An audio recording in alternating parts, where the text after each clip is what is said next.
सामीन, आप सुन रहे हैं ज़ौक़े सुखन, मेज़बान डीजे नुमान के साथ। अपना अपना कर्ज लिखा है ये अमृता प्रीतम ने। सामीन, अमृता प्रीतम लिखती हैं, वो एक टूटी हुई बात ऐसी थी, किसी को मालूम ना था कि वो कौन थी, कहां से आई, कब आई, शायद कंवारी थी या बेवा, क्योंकि लफ्ज मर्द के नाम पर उस झोंपड़ी में सिर्फ कोई 2 बरस का एक बच्चा था। उसका भी हो सकता था और दूसरी का भी, जो उससे जरा बड़ी उम्र की थी। नई आबाद बस्ती में सभी लोग नए थे, वो भी जो वहां अपने घरों की बुनियादें रख रहे थे और वो भी जो यहाँ ईंटों और चूने को इकट्ठा करके दीवारें खड़ी कर रहे थे।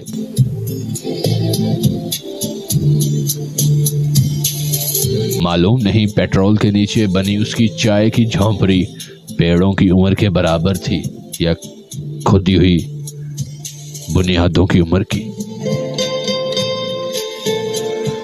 लोग सिर्फ ये जानते थे कि उसका नाम मूर्ति था और उसके साथ उसकी झोंपड़ी में सुबह से शाम 5 बजे तक मजदूरों की छुट्टी होने तक दाल चीनी की गर्म चाय मिलती थी। वो अक्सर मोटी मलमल की सुर्ख धोती बांधे चूल्हे में जलती लकड़ियों के करीब बैठती तो वो भी चूल्हे की आग की तरह सुलग रही होती। उससे बड़ी उम्र वाली धूप निकलते ही बच्चे को खिलाने के लिए नीम के पेड़ों के नीचे आ बैठती। शाम को सर्दी बढ़ने लगती तो बच्चे को बगल में लपेटकर झोंपड़ी के अंदर चली जाती। चाय तो सिर्फ मूर्ति बनाती और काम करती थी। राजबख्श के घर की जब छतें बन चुकी तो तामीर का काम कुछ दिनों के लिए रुक गया, लेकिन बख्शी साहब उन दिनों बाकायदगी के साथ आते थे, चौकीदार से चाय वाली झोंपड़ी से चाय मंगवाते थे और कुछ देर वहां अकेले कुर्सी पर बैठे रहते। एक दिन जेरे तामीर मकानों के चौकीदार अपनी अपनी झोंपड़ियों में आग जलाकर खाने के लिए कुछ पका रहे थे। जिस वक्त उन्होंने चौकीदार को चाय लाने के लिए भेजा तो मूर्ति की झोंपड़ी में चाय के बर्तन धोए जा चुके थे। मूर्ति ने नए सिरे से चाय का पानी रखा। चौकीदार शायद उनके लिए सिगरेट लेने चला गया था। मूर्ति चाय बनाकर इंतजार करने लगी, फिर खुद ही बाहर जाकर बख्शी साहब को चाय दे दी। नीम के पेड़ों से झड़ते पत्ते जमीन पर कुछ इस तरह से सरसरा रहे थे जैसे मिट्टी को खोद खोद कर अपनी जड़ें ढूंढ रहे हों। सामीन, आप सुन रहे हैं अफसाना अपना अपना कर्ज, लिखा है अमृता प्रीतम ने।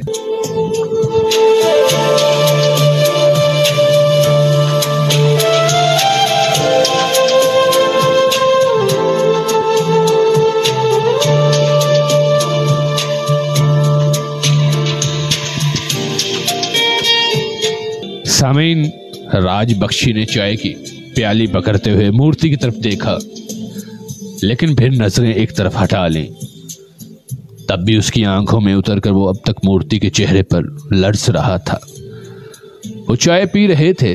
मूर्ति एक फासले पर शाम के सिमटे उजाले में खड़ी रही। मूर्ति, अचानक उनकी आवाज यूं आई जैसे हवा के एक झोंके के साथ नीम के पेड़ों से बहुत से पत्ते टूट कर गिर पड़े हों। जी मालूम नहीं क्यों मूर्ति को महसूस हुआ जैसे उसकी आवाज पीतल के पत्ते की तरह कांप गई थी। शायद उन तक पहुंच भी ना सकी, यानी होंठों में ही दब गई थी। तो यहां कब से और किस तरह आई हो? मूर्ति ने दूर खला में देखा, उस हद तक जो उसकी आंखों की रसाई से बाहर था। फिर कहा, काफिले के साथ जब सब लोग आए थे। राजबख्शी ने आंख भरकर उसकी तरफ देखा। शाम के वक्त वो कांसी की मूर्ति की तरह दिखाई दे रही थी। उनको ख्याल आया पिछले बरस इस धरती की तकसीम एक और गजनवी की तरह आई थी, जिसने मालूम नहीं कितनी मूर्तियां तोड़ डाली थी, और ये एक मूर्ति मालूम नहीं कैसे मंदिर से उठाकर यहाँ एक झोपड़ी में लाकर रख दी गई थी। लेकिन साथ ही राजबख्शी को डूबते सूरज की सुर्खी की तरफ एक तीखा एहसास हुआ। लोग हमेशा अपने खानदानी दबदबा और रहाइश ऐसी हैसियत से पहचाने जाते हैं। ये सब चीजें जब उनसे छिन जाएं, उनके चेहरे भी गुम हो जाते हैं। पिछले बरस उन्होंने कई ग्रह और काफले देखे थे। अपनी अपनी हैसियत के बगैर लोगों के अपने अपने चेहरे भी छने हुए थे। सब एक साथ भट्टी में पिघलकर एक जैसे हुए महसूस हुए, चेहरे भी, आवाज़ें भी, ख्यालात भी, लेकिन वो मूर्ति की तरह साबित की साबित रही। सामीन, राजबख्शी को मूर्ति का घर बार या उसकी हैसियत मालूम नहीं थी, लेकिन ये एहसास था कि वो जो भी थी वही थी। उसकी अपनी खूबसूरती, उसका मंदिर या महल में रहने वाली अदा यहाँ इस झोपड़ी में भी है। मूर्ति इस तरह एक फासले पर खड़ी रही। चाय की प्याली इसी तरह बख्शी के हाथों में पकड़ी हुई थी। शायद वो खाली प्याली लेने के लिए खड़ी थी, लेकिन आगे बिछी हुई खामोशी को वो तोड़ नहीं सकती थी, और ना ही बख्शी। फिर अचानक चौकीदार के पांवों की चाप ने इस खामोशी को तोड़ दिया। राजबख्शी ने खाली प्याली चौकीदार को पकड़ा दी, और चौकीदार ने मूर्ति को वापस झोपड़ी की तरफ लौटती मूर्ति को चौकीदार ने 2 आने पकड़ा दिए। वो कांच की प्लेट में इस तरह छनके जैसे 2 टुकड़ियों में बटी हुई खामोशी से टूटकर कुछ कंकरें भर गई हों। राजबख्शी अगले दिन आए, और फिर उसके अगले दिन उन्होंने खुद झोंपड़ी के करीब जाकर चाय मांगी, पी, और 2 टुकड़ियों में बटी हुई खामोशी फिर एक साबित टुकड़ा महसूस होने लगी।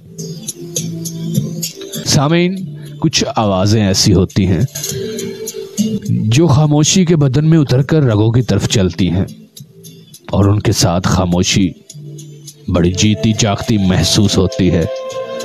एक दिन चाय बनाते मूर्ति के करीब खेलते हुए बच्चे की आवाज भी ऐसी थी। ये बच्चा मेरा बच्चा है। यह सवाल और जवाब भी खून की हरकत ऐसा था।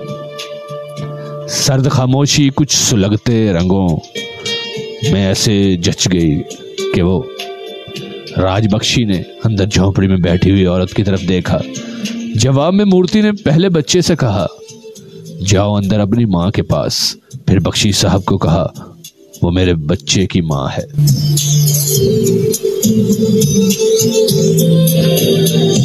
आप सुन रहे हैं अमृता प्रीतम का लिखा हुआ अफसाना अपना अपना कर्ज। जी हां सामीन, खामोशी जैसे जोर से धड़कने लगी।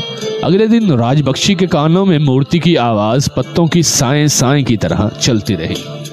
उन्होंने उसकी झोंपड़ी से रोज चाय पीना शुरू कर दी, लेकिन मजीद कुछ न पूछा। मूर्ति के लफ्ज सादा थे, ये मेरा बच्चा है, वो मेरे बच्चे की माँ है, लेकिन मानी सिर्फ पत्तों की साएं साएं ऐसे थे जो पकड़ में नहीं आते थे।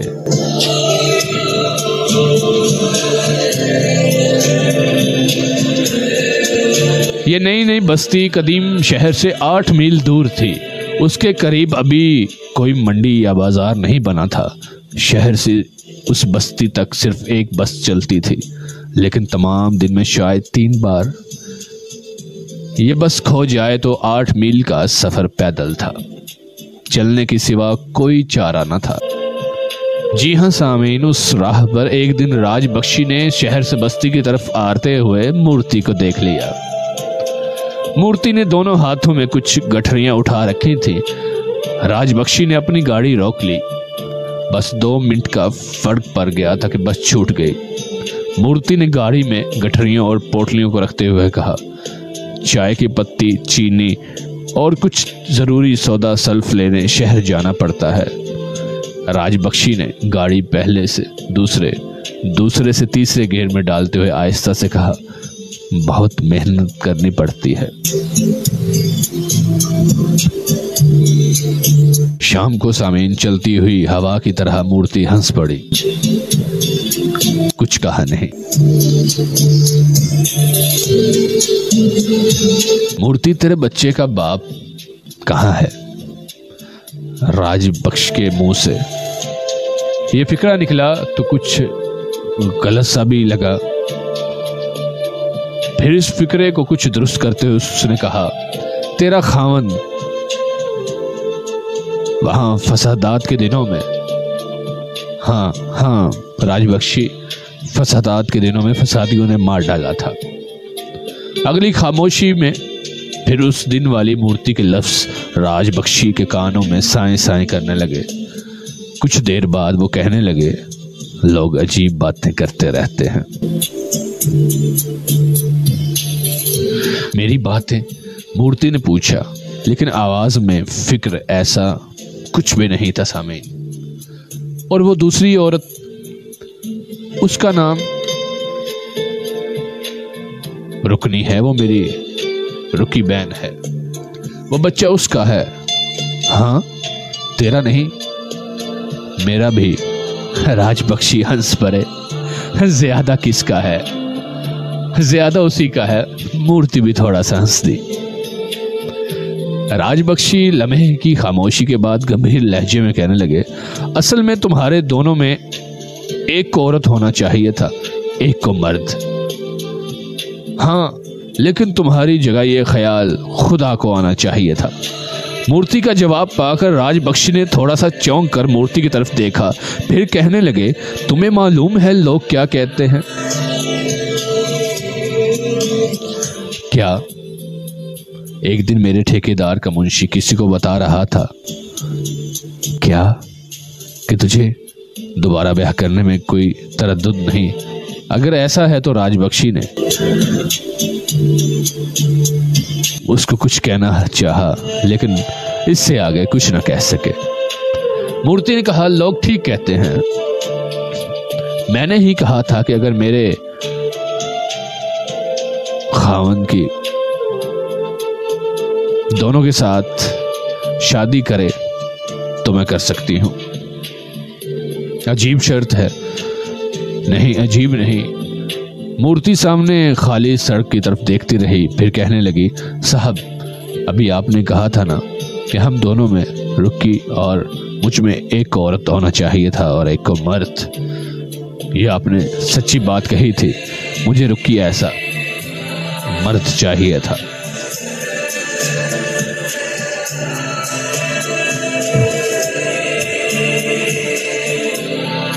लेकिन उस वक्त तो उसके लिए काम करती हो, कमाती हो, उसके मर्द की तरह, और मैं मर्द नहीं, मर्द की जगह मर्द हूं। राजबख्शी ने सोचा नहीं था कि मूर्ति के साथ बातें करके वो इस कदर हैरान होंगे। हंस दिए जैसे हंसी के साथ हैरानी को ढांप रहे हो। मूर्ति ने कहा, असल में मर्द उसे इसलिए ना मिला कि उसका शोहर भी फसादात के दिनों में वही जिसे फसादियों ने मार दिया। मूर्ति राजबख्शी झड़ते हुए पत्तों वाली टहनी की तरह खाली से खाली मूर्ति की तरफ देखने लगे। फिर कहने लगे, वो खामद तेरा भी हुई और उसका भी। ऐसा कैसे? ये बच्चा तेरा भी और उसका भी। हाँ साहब। मूर्ति हंस पड़ी। खुदा एक बात भूल गया। और फिर राजबख्शी ने गाड़ी को आहिस्ता किया और कहा, बस्ती आने वाली है मूर्ति, अगर तुझे एतराज ना हो तो मैं कुछ देर के लिए गाड़ी रोक लूं। मूर्ति की खामोशी बख्शी साहब की तरह मूर्ति को भी मुश्किल लगी।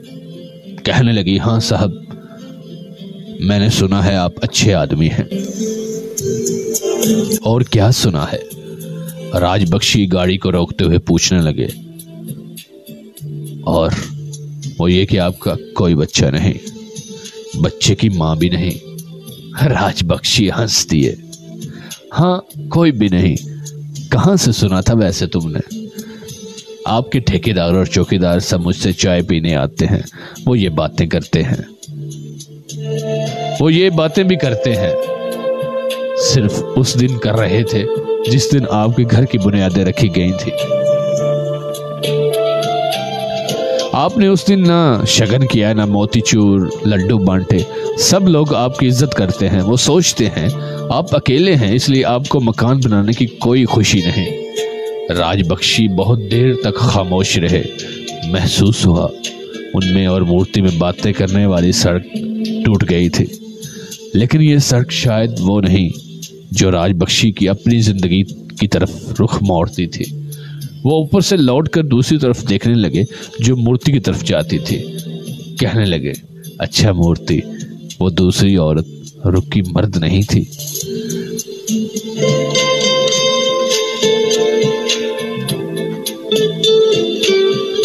इसलिए तुझे किसी और के साथ ब्याह नहीं करना पड़ेगा। हाँ साहब, मूर्ति हंस पड़ी।